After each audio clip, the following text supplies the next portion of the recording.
Hello and welcome to Movie of the Year, the only podcast on the internet that has the science and the screaming to determine what is the single greatest movie of any given year. All season, we've been grooving to 1971, talking about some of the greatest movies ever made, and some of the best guests, Mike, who we've had Stink Pinkerton from the film Slop. Who else have we had on? Yeah. The show right after Stink Pinkerton, we had Le Feu from the French podcast Le Film, and couldn't really understand them, but super smart. We tried to turn on subtitles. We had one secret guest that I'm not allowed to talk about. Let's call him Sea Monster. No, wait, that's too obvious. Cookie M. And this is a big get for us, and I was really excited to hear his perspectives on movies. Sea Monster is confusing too, because we ain't having no Lucky Ness up in this podcast studio. So that's Mike, that's Greg, and tonight they are once again not my best friends, but each other's best friends, because this will be a non-scoring night. Guys, would you like to hug or do your secret high five? Yeah, I love you, Mike. I love you, Greg. And now we just whisper Sea Monster in each other's ears. That's not meant to be insulting, even though you guys are both wet for some reason. What is special about tonight is that Stink Pinkerton or Le Flu or Cookie Monster, almost said it, are not on this episode, but instead someone that is not just better than all three put together, but taller. Taylor, how are you doing? Yeah, I'm on a sea monster diet. I see a monster and I eat it. Yeah. That's just a little humor. That's the type of thing I bring. I'm doing great, guys. How are you? What part of it do you eat, you horn dog? Hey, man, I eat it all. It's disgusting. Ryan, no if I crumbs. May, Ryan, I know you're the host. May I ask our guest Taylor a question? I'll hear the question and then I'll see if Taylor can answer it. Fair. Ask it to me first. Taylor was the host years ago of the controversial, much reviled, much loved show Taylor Talkin' Taylor. And big news in the Taylor world. In the last quarter of the year, Life of a Showgirl came out, and I was just wondering if you had any thoughts of bringing Taylor Talkin' Taylor back. Ryan, may I answer? Taylor, you may. He's so polite. Thank you. It turns out I'm thinking about it because it turns out she finally made a real stinker, according to the opinion of the internet, where she talked about her football playing fiance's big Redwood rock hard dick. Yeah. So it seems like maybe I need to whip the old Taylor Talking Taylor out. You know what? Maybe I'll record an episode that none of you will ever hear, but I'll release it in like 100 years, like they did with that like Hennessy ad or whatever with John Malkovich. Taylor, I know that there's like people decode a lot of her songs and everything. Is there any idea who the football playing boyfriend is? I've been trying to figure it out. I think there's a lot of speculation that it's Tony Romo. A person that is very relevant. Taylor knows the name of one football player, so yeah. I grew up in Texas in the early 2000s. This is an amazing conversation because this episode is set to premiere on Thanksgiving of 2025. So try to think back to all those happy days when Taylor Swift was probably canceled due to the feelings on this. I've seen like hardcore Swifties say that this is absolute bullshit. It's wild because her last album actually was, and I put this one on and was like, oh, this is a step up, and then went on the internet when I guess I'm a fucking idiot. So they don't like the whole album, not just the penis song. Oh no, yeah, everyone's pretty mad about basically the whole thing. I saw multiple people making posts that were like, I can't believe I have 5 copies of this bullshit on the way. Well, yeah, that's a problem. That's your fault. I think what it boils down to is that you can't live your life that publicly and then also have these like hidden meanings in your songs that are not hidden at all. It's really eye-rolly. All right. Yeah. And also I think she phoned it in. Yeah, it's probably time for her to do that. That's a album from 2025. Let's talk about the albums from 1971. Guys, we'll start with Mike. What were you doing in 1971? What was your first album that you bought? The first album I bought with my own money. I went to the 5 and Dime because back then they had everything. And it was either for a 5 or for a dime. And I'd been saving for quite some time. And I could sense that there was a change in the air. The winds are the times they were changing, and like new music was coming. And it's not that I would never do that. MC5, the Motor City 5, were hot with their, I'm gonna say, third album, High Time, and the Godfathers of Punk. Ryan, Aren't they though? Aren't they just? aren't they just? And you'll know that because people say it a lot, but then you'll listen to this album and go, I guess. Taylor, Yeah. Taylor, let's go to you. Because I know that you've been inundated for months with the music in 1971, knowing that this show is coming. Is there for sure, something yeah. for everybody? Are we missing certain feelings or genres, or does 71 have it all? 71, I mean, it depends on whether or not you appreciate the music of that era or are a fucking idiot. If you do, then there's something for everybody. I was going through 71. I was like, and listen, I understand that I think occasionally on this show, people have said every single episode, oh, is this the greatest year of music ever? Guys, I think this might be the greatest year of music ever.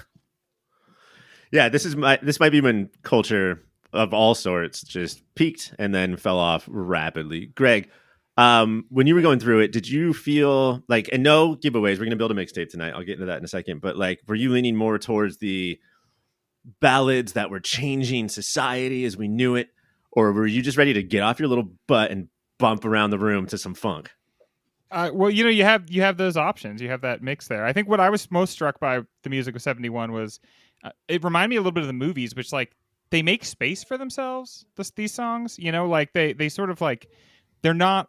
There's a couple exceptions, but a lot of them aren't trying to be like 3-minute, like radio play friendly songs. There's a lot of like a lot of jams, like the middle of a song will like have like a little bit of a jam. And I also like with that 71 flavor that a lot of that jamming gets like kind of manic towards the end. And I feel like just charting the course of these songs, you can feel that like culture is shifting and speeding up a little bit, and people are like not quite sure if they're comfortable with that entirely. That's a good theory, but is it actually that they're just doing more and more drugs as the song goes on?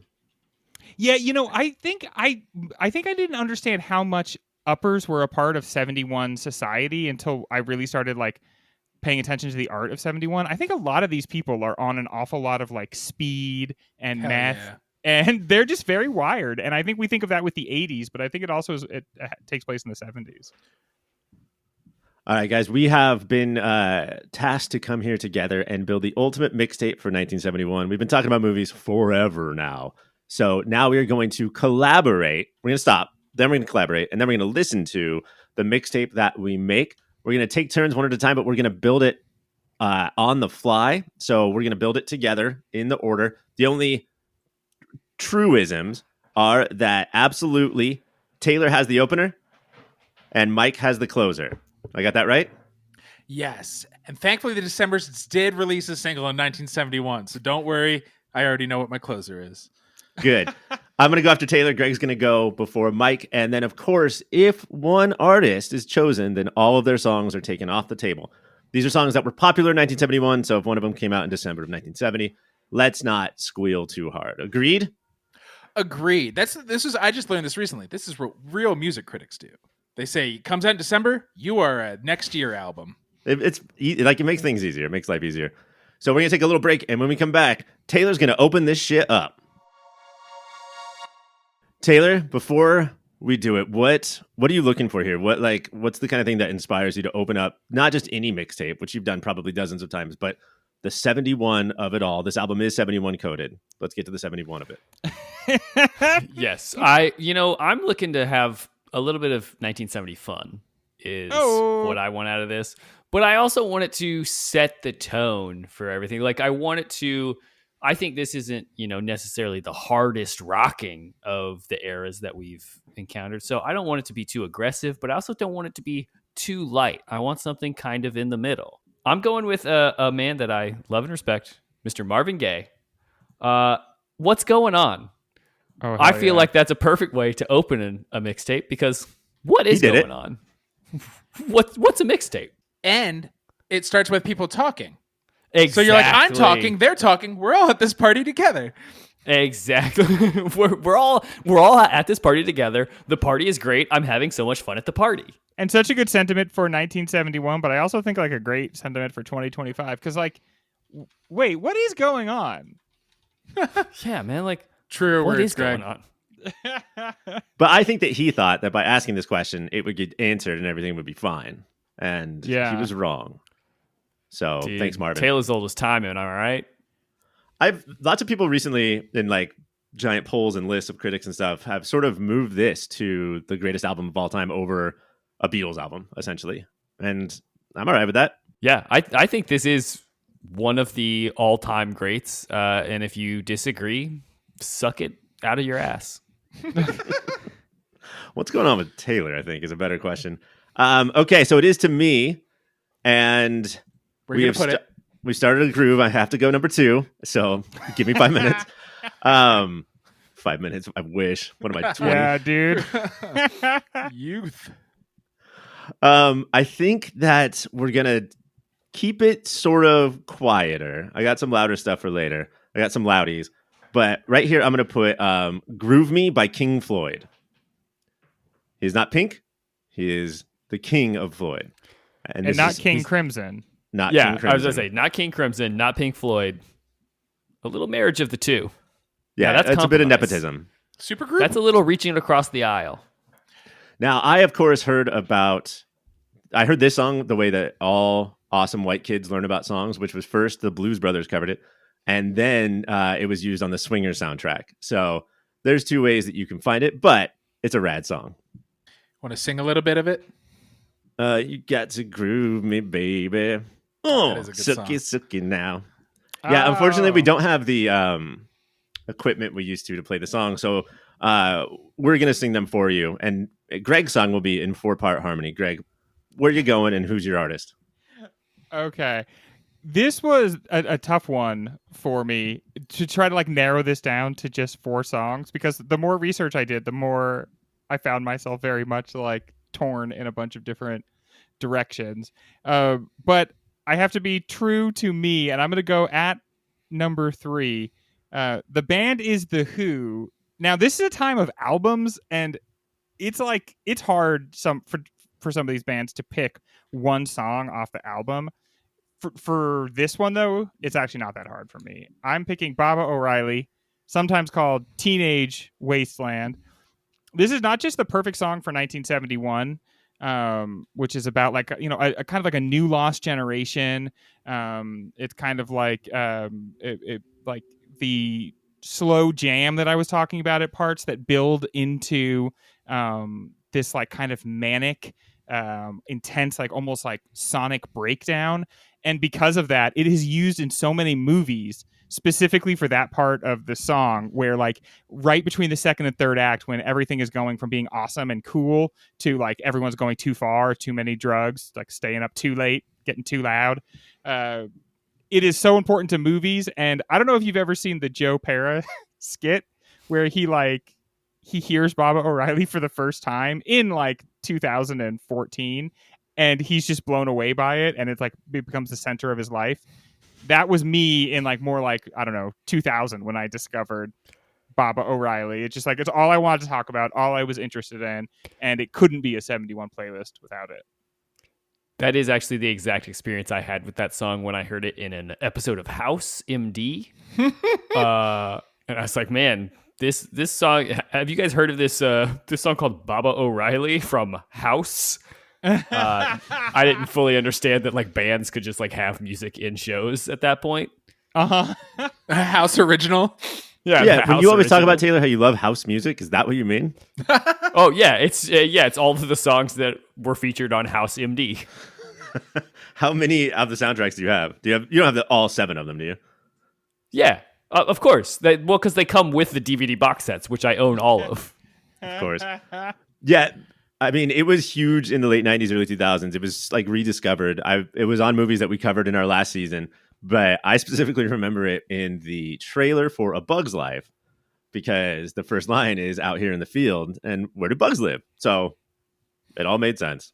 Where do bugs All right. live? Right now, that's at number 3. Mike, what are you going to do? I'm gonna make it number 4. I think we need a bit of a bridge from Groove Me to Baba O'Reilly. I did meet a Baba once, and thick accent, kept saying her name was Baba, and everyone went Barbara, and she so badly was trying to not say like the song, but it really would have taken a 15-minute conversation to a 30-second conversation. Wait, that's a real person? I thought you were making like a witch joke or something. No, this is a real memory from 15 years ago. The bridge, so for energy and genre bridging a little from Groove Me to Baba O'Reilly, it is a stone cold classic and was a go-to karaoke song of mine and maybe Ryan's for years. It is Proud Mary by Ike and Tina Turner. Yeah. How's that go? The Rollin'. If I was gun in my head, said top 5 songs of all time, it's number 1. It's the best song ever written. So they wouldn't even have to say top 5. The gunman could have just said top 1. Yeah. But then he's like, other 4. And I'm like, fuck, I'm going to hem and haw about these 4. They build this song like part by part over the course of the life of the song. And she even tells you right at the top that they're going to do it this way. Yeah. You know, give it to you nice and easy and then give it to you nice and rough. And by the end, like, you just cannot sit still. There's just so much energy pouring out of the speakers. Yeah. It's a song that perfectly fits the way that they tell you to write essays in high school. Tell them what you're going to tell them. Yeah. Chapter 1, in which we give it to you nice and easy. All right, we've got our first 4 songs. We're going to take a break, and then Taylor's going to keep it rolling down the river. Marvin Gaye, King Floyd, Ike and Tina Turner, and The Who. Taylor, who could stand up against these luminaries? That's a really good question. And the answer that I'm going to give you is I'm going to put, I hate to do this because it seems a little presumptuous. I'm going to go in between 1 and 2. Presumptuous. And I'm going to throw in a little bit of... Actually, you know what? Fuck that. Forget everything I just said. We're going number 5. I'm putting in Just My Imagination by The Temptations. After Baba O'Reilly. After Baba O'Reilly. We're going to need some bridging to get there, but I have a feeling we're going to have a slow groove section at some point in this mixtape. So that's I'm starting it here. The Temptations, if you don't know, one of the greatest singing groups of all time. And I love the musicality of this song. Yes. Is it a little creepy? It's like it's he a little sees creepy. this girl waiting for the bus every day, and he just imagines they have a whole relationship together. I feel like it's got a little bit of incel energy by modern standards. Yeah, it's a Fall Out Boy song. Yeah, well, I would say was a James Blunt song, but yeah, it's sort of in that realm a little bit. But it sounds so nice, Greg. It does sound so nice. It's so beautiful. It sounds so nice, so you kind of overlook it. Plus, the lyrics are, is it just my imagination? And then the next part is, it's just my imagination. So he is at least realizing in real time that he's a fucking cuckoo. Yeah. Or the second voice is his friend saying like, yo, man, stop staring at this woman. Or even the girl at the bus stop screaming back. All right. So I have a song I got to put on. Sorry, guys. Yeah. I just have to. I think I'm going to go. I don't want to be presumptuous now. So maybe this will go from 4 to 5. So this will be number 5. There was somebody in our movie bracket that we picked our 71 movies who got a little bit of the shaft. So I think that he should be here and we should get it. Possibly the greatest song of 1971. It is Theme from Shaft by one Isaac Hayes, who is no longer with us. All right, possible? All right, I like All Right Possible. And also, I think he died to all of us a long time ago as a human. Yeah, because he went so hard for Scientology that he got kicked off the South Parks. I remember his death on that, but I love he died 7 years ago. No, 17 years ago. 17? Damn. What is time? That's so long. Isn't Sorry, that wait. I don't know. Only for 17 years. I'm just now. Are you telling me that this guy was the voice of that character on South Park? Yes, Give me a break. Really? You don't know? I love Taylor's life and super He's deep knowledge younger on than certain us. subjects. Well, here's the thing. I never actually watched South Park is the main thing. So Okay. I wasn't like, it just didn't make sense to me that those two would be the same guy, Sure. you know? And just to be clear, he was the voice of Chef, Taylor, not Kyle or Stan. Those were other characters.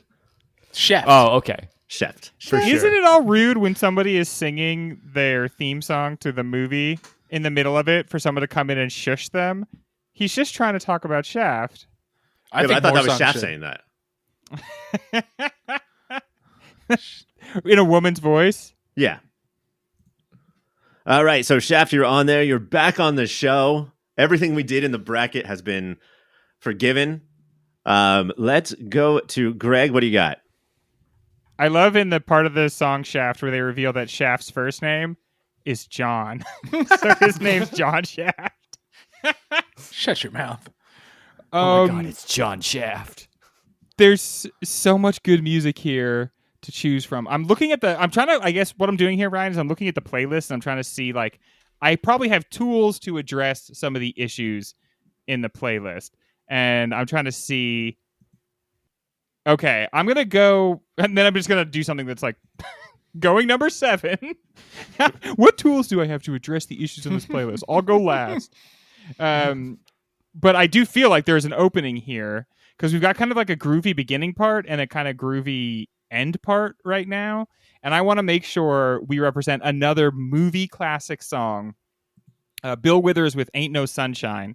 In a year of 8-minute songs with very long musical digressions, Ain't No Sunshine is like 2 minutes and 20 seconds long. It's just Hell yeah, perfect.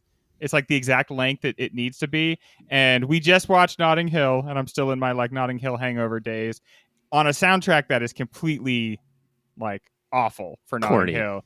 Ain't No Sunshine is amazing. Blows everything else out of the water. Is perfectly paired with the movie, and just like the timbre of Bill Withers' voice and the like bare kind of emotive lyrics. It's just a wonderful song. So Yeah. that's going last. That's number 7 right now. And Mike, your closer for the first half of the mixtape is coming up now. I was like, how did it come? I do have the tools, and I'm not a coward, so I will use those tools. There's a rock section. There's the hint towards a rock section in the middle of this playlist that I think needs some beefing up. So Right now, I'm the gonna- rock section is 12 minutes, and it's Bobo O'Reilly. So I'm gonna right after Bobo O'Reilly, so it's gonna go Proud Mary Bobo O'Reilly is another. I'm gonna say a forefather of what would become punk is a little band. It's not even the guy like Marilyn mentioned. It's Alice Cooper. I have a baby's brain and an old man's heart, and I like that he made a song about that called "I'm 18." Finally, he's 18 instead of she's 18. Yeah. So He that's was good. like, but it's awesome. If you listen to lyrics, because everybody knows, like, I'm 18. It's all about how fucking stupid 18-year-olds. It's a good song. All right. And then our rock section was 2. Great job on that. So at the end of the second round, we have, here's the mixtape thus far. Marvin Gaye's What's Going On, King Floyd's Groove Me, Ike and Tina's Proud Mary, The Who's Baba O'Reilly, Alice Cooper's I'm 18, Isaac Hayes' theme from Shaft, The Temptations, Just My Imagination, and Bill Withers' Ain't No Sunshine. I would say borderline flawless, but what kind of things are we missing here? So you guys, we're going to have to take a break for the week. So during that week, like what sort of things are we looking for to add in here? We got to find more rock. There's 71 has some good rock in it, and I think we short shaft that a little bit. I don't know about hip hop.